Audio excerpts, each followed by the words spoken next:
Welcome back to Jebi's kitchen. இன்றைக்கி ரொம்ப டேஸ்டியான போலி எப்படி செய்யலான்ட்டு பார்க்கலாம் வாங்க.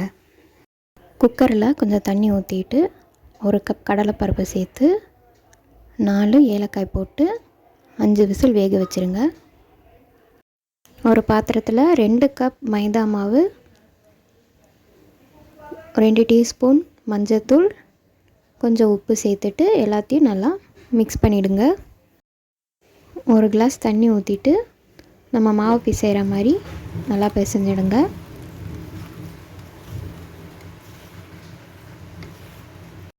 ஒரு டேபிள் ஸ்பூன் எண்ணெய் சேர்த்துட்டு மறுபடியும் நல்லா பிசைஞ்சிடுங்க. இந்த மாதிரி அப்போ நம்ம எவ்வளோ பிசைகிறோமோ அந்த அளவுக்கு போலி சூப்பராக இருக்கும், நல்லா சாஃப்டாக.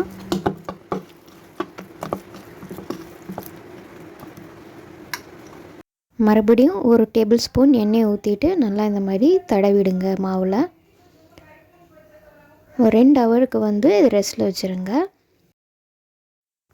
5 விசில் ஆனதும் நம்ம குக்கரில் வச்ச பருப்புலாம் நல்லா வெந்து வந்துடுச்சு. ஸோ இப்போ நம்ம அதை நல்லா மசிச்சிடலாம்.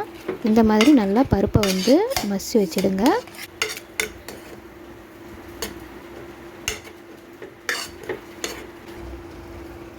இப்போ 1 கப் வெல்லம் இல்லை நாட்டு சர்க்கரை, இது ரெண்டுத்தில் ஏதாச்சும் ஒன்று சேர்த்துட்டு நல்லா பருப்போடு மிக்ஸ் பண்ணி விட்டுருங்க.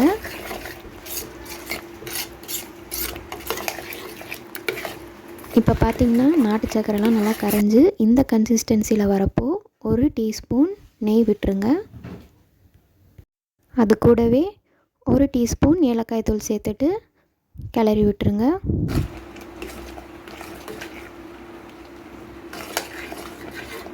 மறுபடியும் 1 டீஸ்பூன் நெய் விட்டுருங்க.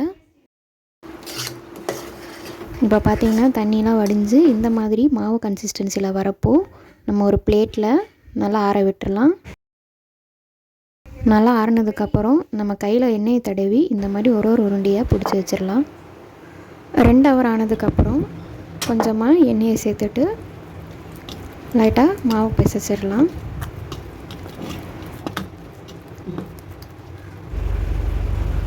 இந்த மாதிரி பிளாஸ்டிக் ஷீட் ஒன்று எடுத்துக்கோங்க. அதுக்கு மேலே நம்ம செஞ்சு வச்சுருந்த நம்ம மாவை லைட்டாக இந்த மாதிரி தட்டிக்கிட்டு நடுவில் சென்டராக நம்ம செஞ்சு வச்சுருந்த அந்த பருப்பும் வெள்ளம்லாம் செஞ்சு வச்சுருந்தோம்ல அதை நடுவில் வச்சுட்டு இந்த மாதிரி ஃபோல்ட் பண்ணிட்டுக்கோங்க.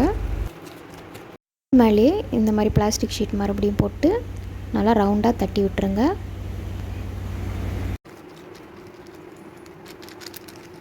பேனில் 1 டீஸ்பூன் நெய்யை விட்டுருங்க. மேலே இருக்க அந்த ஷீட் எடுத்துகிட்டு அந்த போலி நம்ம செஞ்சு வச்சதை பேனில் போட்டுடலாம்.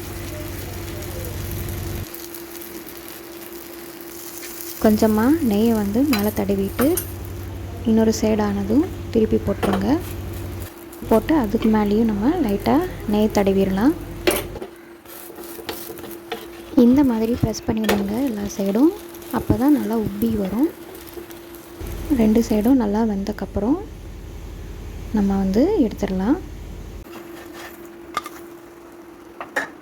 மறுபடியும் நல்லா கொஞ்சம் நெய் விட்டு நம்ம செஞ்சு வச்சுருந்த போலி போட்டு 2 சைடும் நெய் நல்லா தடவி ஒரு சைடு ஆனதுக்கப்புறம் இன்னொரு சைடு திருப்பி போட்டு இந்த மாதிரி நல்லா ப்ரெஸ் பண்ணிவிட்டு நல்லா உப்பி வந்ததுக்கப்புறம் நம்ம எடுத்துடலாம்.